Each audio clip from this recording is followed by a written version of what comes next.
முந்தின ஆலயத்தின் மகிமையை பார்க்கிலும் பிந்தின ஆலயத்தின் மகிமை பெரிதா இருக்கும் என்று சேனையிலும் கர்த்தர் சொல்லுகிறார்.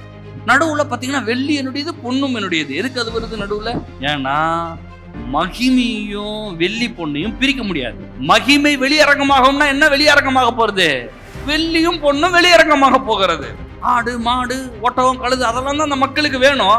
ஆண்டவர் சொல்ற அதெல்லாம் நான் நிறைய தரேன், நீ போய் மரத்தை வெட்டுற, நீ போய் மலையேற, ஆனா நான் உனக்கு என்ன செய்ய போறேன்? வெள்ளியை தரப்போறேன், பொண்ணை தரப்போறேன், ஆடு மாடு ஒட்டகம் கழுது எல்லாம் தரப்போறேன்ற.